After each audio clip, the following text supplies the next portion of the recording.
नमस्कार दोस्तों, जय हिंद जय भारत। मैं हूं C L Saini, CDRK Saini B Ed classes में आप सभी का हार्दिक स्वागत है, अभिनंदन है। दोस्तों, आप द्वारा जो भी लेसन प्लान के टॉपिक हमें सेंड किए जाते हैं, उन टॉपिक्स पर हम हमारे चैनल पर चलाए जा रहे पाठ योजना निर्माण कार्यक्रम के तहत आपको अंडर 10 डेज में उपलब्ध करवाते हैं।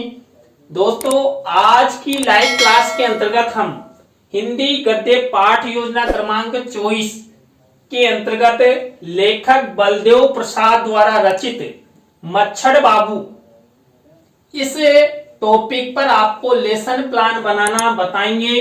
तो आप सब बने रहें हमारे साथ, हमारे इस चैनल के साथ। और दोस्तों, यदि आप हमारे इस चैनल पर पहली बार आए हैं तो हमारे चैनल को जरूर सब्सक्राइब करें और पास ही बने बेल आइकन को जरूर दबावे। देखिए दोस्तों, यहाँ पर जब हिंदी गद्य पाठ योजना का निर्माण हमारे द्वारा किया जाता है तो सबसे पहले हम वही विद्यालय का नाम, कक्षा, दिनांक, विषय, विधा, कालांश और कालांश का समय इस तरह लिखते हैं और बीच सेंटर में हमारे मुख्य प्रकरण को लिखते हैं। मुख्य प्रकरण को अंडरलाइन करते हैं, इन्वर्टेड कोमाज में जरूर बंद करते हैं। दोस्तों, इन्वर्टेड कोमाज में और अंडरलाइन करने से आपकी जो दैनिक पाठ योजना डायरी में जिसमें आप आपके मुख्य प्रकरण को लिखते हैं तो आपका टॉपिक हाईलाइट रहता है। इसलिए आप जरूर अंडरलाइन और इन्वर्टेड कोमाज में मुख्य प्रकरण को बंद करें। दोस्तों, श्यामपट्ट पूर्ति के बाद हम उद्देश्य, विशिष्टीकरण और अपेक्षित व्यवहारगत परिवर्तन का निर्माण करते हैं। दोस्तों, इस फॉर्मेट के अंतर्गत हम 6 उद्देश्यों का निर्माण करते हैं, जिसके अंतर्गत हम पहले उद्देश्य के रूप में ज्ञानात्मक उद्देश्य को लेते हैं। ज्ञानात्मक उद्देश्य से रिलेटेड यहाँ पर 1 से 2 विशिष्टीकरण और 2 से 3 अपेक्षित व्यवहारगत परिवर्तन बनाए जाते हैं। इसी तरह दोस्तों, अवबोधात्मक उद्देश्य से रिलेटेड 1 से 2 विशिष्टीकरण और 2 से 3 अपेक्षित व्यवहारगत परिवर्तन बनाए जाते हैं। दोस्तों, आपको इसी तरह आपकी दैनिक पाठ योजना डायरी में इस फॉर्मेट का यूज करना है। उद्देश्य, विशिष्टीकरण और अपेक्षित व्यवहारगत परिवर्तन बनाना है। तो दोस्तों, यहाँ पर 3rd नंबर का उद्देश्य होता है अभिव्यक्त्यात्मक। अब यहाँ पर भी वही हम 1 से 2 विशिष्टीकरण बनाएंगे और 2 से 3 अपेक्षित व्यवहारगत परिवर्तन बनाएंगे।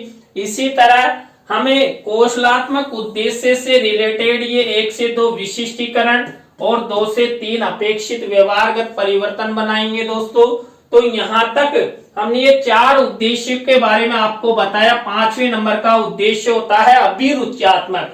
दोस्तों, यहाँ पर अभिरुच्यात्मक उद्देश्य से रिलेटेड ये 1 से 2 विशिष्टीकरण और 2 से 3 अपेक्षित व्यवहारगत परिवर्तन आपको बनाना है। इसी तरह आपको अभिवृत्त्यात्मक उद्देश्य से रिलेटेड ये 1 से 2 विशिष्टीकरण और 2 से 3 अपेक्षित व्यवहारगत परिवर्तन बनाना है।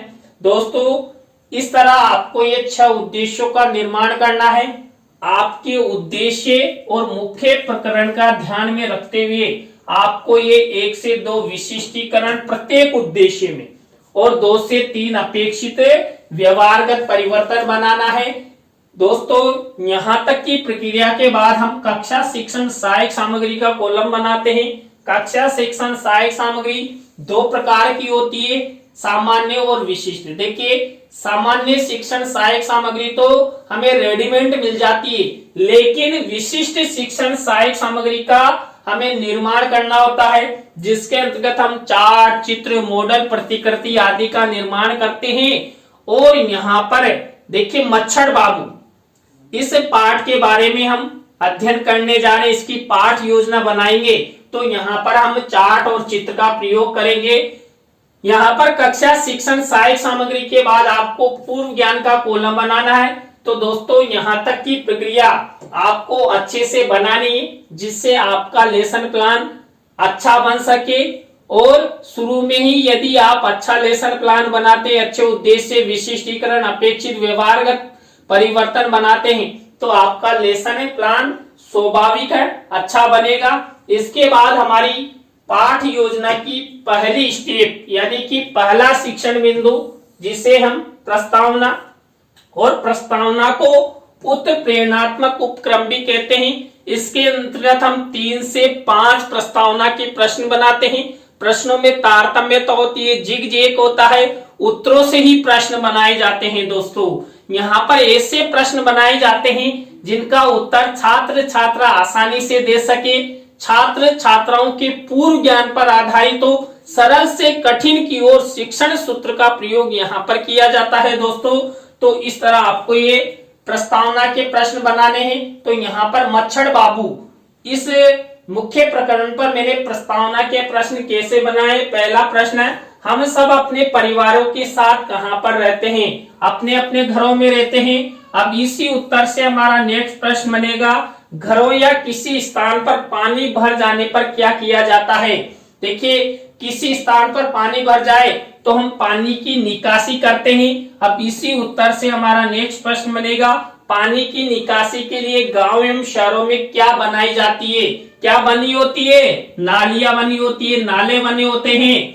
अब इसी उत्तर से हमारा नेक्स्ट प्रश्न बनेगा, बरसात के दिनों में कीचड़ एवं गंदी नालियों नालों में क्या पैदा होते हैं? मच्छर पैदा होते हैं। अब इसी उत्तर से हमारा नेक्स्ट प्रश्न बनेगा, लेखक बलदेव प्रसाद द्वारा रचित मच्छर बाबू पाठ के बारे में आप सब क्या जानते हैं?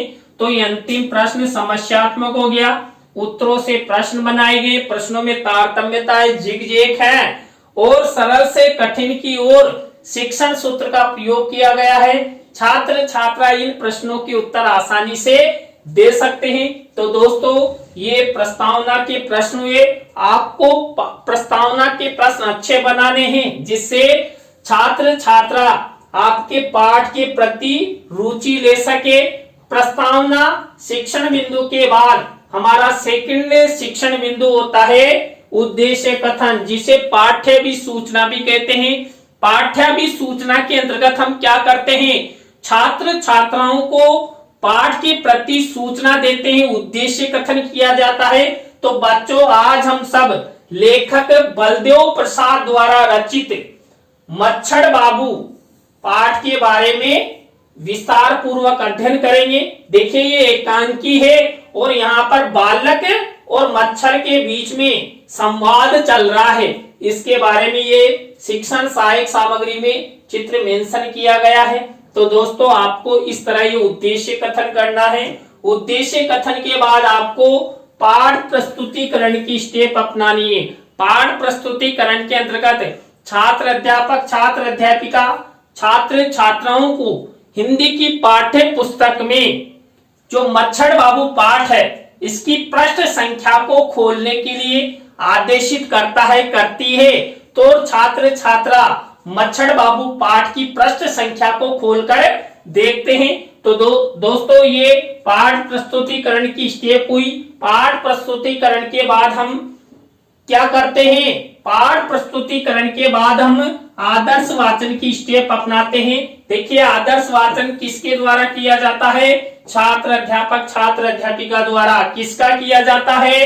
विषय वस्तु का किया जाता है। कौन सी विषय वस्तु का किया जाता है? यहाँ पर जिस प्रकरण पर हम लेसन प्लान बनाने जा रहे हैं उसकी विषय वस्तु का। तो मच्छर बाबू, देखिए मच्छर बाबू से रिलेटेड विषय वस्तु का यहाँ पर आदर्श वाचन छात्र अध्यापक छात्र अध्यापिका द्वारा किया जाएगा।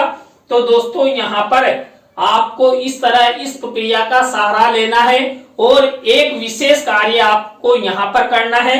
आपको शिक्षण सहायक सामग्री में मच्छर बाबू पाठ की विषय वस्तु किसी रंगीन मिनीचर पर लिखकर जितनी विषय वस्तु हम आज की क्लास में इस लेसन में बनाएंगे बताएंगे उतनी ही विषय वस्तु को लिखकर फोल्ड करके चस्पा करके इस तरह शिक्षण सहायक सामग्री के कॉलम में चस्पा कर देना है। मेरे द्वारा भी यहाँ पर मच्छर बाबू की विषय वस्तु लिखी गई है, या आपको दिखाई नहीं दे रही है ना, अभी दिखाई देगी। तो यहाँ पर देखिए भाई, देखो सबको मच्छर बाबू की विषय वस्तु। तो देखिए ये मच्छर बाबू की विषय वस्तु है, आप स्क्रीनशॉट ले लीजिए। तो इस तरह ये मच्छर बाबू की, देखिए मैंने केवल यहां तक ये विषय वस्तु ली है, आगे की विषय वस्तु फिर लेंगे, फिर आगे का लेसन प्लान बनाएंगे।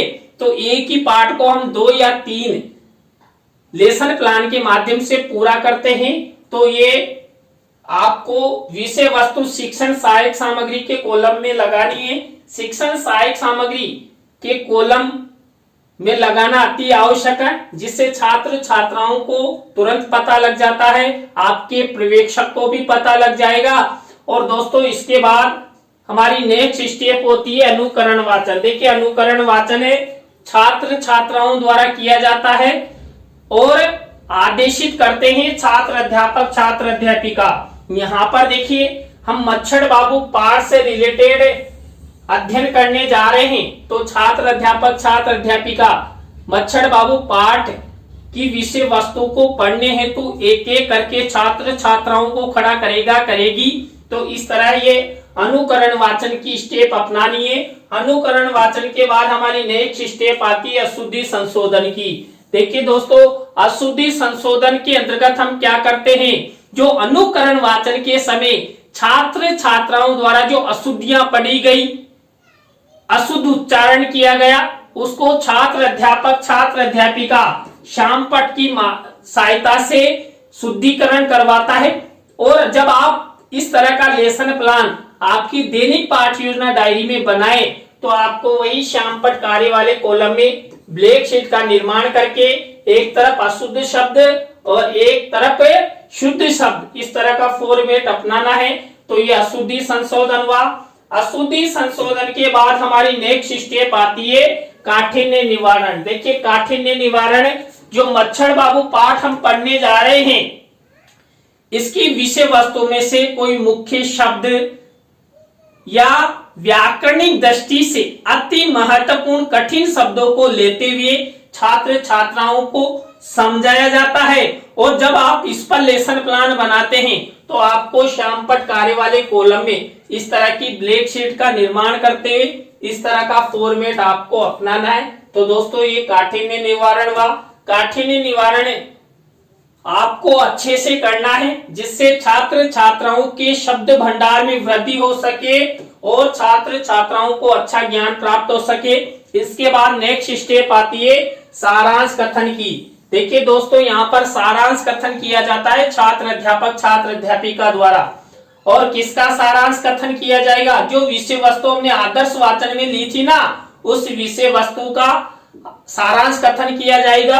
और एक विशेष कार्य यहाँ पर आपको करना है, शिक्षण सहायक सामग्री के कॉलम में आपको सारांश कथन का मिनीचर लगाना है। अब यहाँ पर मच्छर बाबू पाठ का सारांश कथन किसी रंगीन मिनीचर पर लिखकर फोल्ड करके और यहाँ पर चस्पा किया गया है। तो मेरे द्वारा भी यही किया गया है। देखिए ये सारांश कथन का मिनीचर है, ये मच्छर बाबू पाठ का सारांश, जितनी विषय वस्तु हमने ली थी ना उसका ही सारांश है। तो इस तरह ये सारांश कथन का स्टेप हुआ। इसके बाद बोध प्रश्न। देखिए बोध प्रश्न हमने जो मच्छर बाबू पाठ लिया उसकी विषय वस्तु में से ही हम 5 बोध प्रश्न उत्तर बनाते हैं। आपको इस तरह ये बोध प्रश्न उत्तर बनाने हैं। तो ये बोध प्रश्न उत्तरों के बाद हम नेक्स्ट स्टेप अपनाते हैं मौन वाचन की। देखिए मौन वाचन छात्र छात्राओं द्वारा किया जाता है और मौन वाचन करते हुए छात्र छात्रा मच्छर बाबू पाठ को पढ़ेंगे। और उसके बाद जो छात्र अध्यापक छात्र अध्यापिका होते हैं ना, ये विचार विश्लेषणात्मक प्रश्न करते हैं। नेक्स्ट स्टेप भी विचार विश्लेषणात्मक प्रश्नों की होती है। ये विचार विश्लेषणात्मक प्रश्न क्यों और कैसे, यानी छात्रों में विचारात्मक शक्ति को उत्पन्न करने हेतु ये विचार विश्लेषणात्मक प्रश्न किए जाते हैं, जिसके अंतर्गत हम 3 या 4 विचार विश्लेषणात्मक प्रश्न बनाते हैं। न्यूनतम 3 विचार विश्लेषणात्मक प्रश्न आपको जरूर बनाना है दोस्तों। तो इस तरह ये विचार विश्लेषणात्मक प्रश्नों की स्टेप हुई। इसके बाद मूल्यांकन प्रश्नों की स्टेप आती है। मूल्यांकन प्रश्नों के अंतर्गत हम क्या करते हैं, 3 तरह के प्रश्न लेते हैं, वस्तुनिष्ठ प्रश्न, रिक्त स्थानों से रिलेटेड, सत्य असत्य से रिलेटेड, लघुत्रात्मक अति लघुत्रात्मक से रिलेटेड। और देखिए जब आप आपकी दैनिक पाठ योजना डायरी में मूल्यांकन के प्रश्न बनाए तो आपको वही ब्लैक शीट का निर्माण करना है और सिल्वर कलर के पेन से प्रत्येक प्रकार के प्रश्न में 2-2 प्रश्न बनाते हैं, यानी कुल मिलाकर 6 प्रश्नों का निर्माण यहाँ पर किया जाता है। सिल्वर कलर के पेन से लिखे जाते हैं, किसी भी प्रश्न का उत्तर यहाँ पर नहीं लिखा जाता है। दोस्तों आपको इस तरह ये मूल्यांकन प्रश्न बनाने हैं। और देखिए जब आपका फाइनल लेसन हो तब आप ये मूल्यांकन प्रश्न आपके लपेट श्यामफलक पर भी लिखेंगे। एक तरफ मूल्यांकन प्रश्न और दूसरी तरफ गृह कार्य का प्रश्न। तो इस तरह ये मूल्यांकन प्रश्न हुए। मूल्यांकन प्रश्नों के बाद गृह कार्य का स्टेप आती है। गृह कार्य के अंतर्गत हम वही श्यामपट्ट कार्य वाले कॉलम में ब्लैक शीट का निर्माण करते हैं और सिल्वर कलर के पेन से 1 से 2 निबंधात्मक प्रश्न छात्र छात्राओं को होमवर्क के लिए देते हैं। होमवर्क देने से छात्र छात्राओं को ज्ञान तो मिलता ही है, उसके साथ साथ छात्र छात्राओं में लेखन कौशल का विकास होता है। दोस्तों तो इस तरह आपको ये मच्छर बाबू पर लेसन प्लान बनाना है और फाइनल लेसन हेतु ये टॉपिक भी अति महत्वपूर्ण है, बहुत अच्छा टॉपिक है। आप फाइनल लेसन में इस टॉपिक को लेते हुए अच्छे से प्रेजेंटेशन कर सकते हैं। तो दोस्तों आज की लाइव क्लास में बस इतना ही। नए टॉपिक के साथ हम आपसे फिर मिलेंगे CDRK सैनी बीएड क्लासेज में। जय हिंद, जय भारत, राम राम साहब।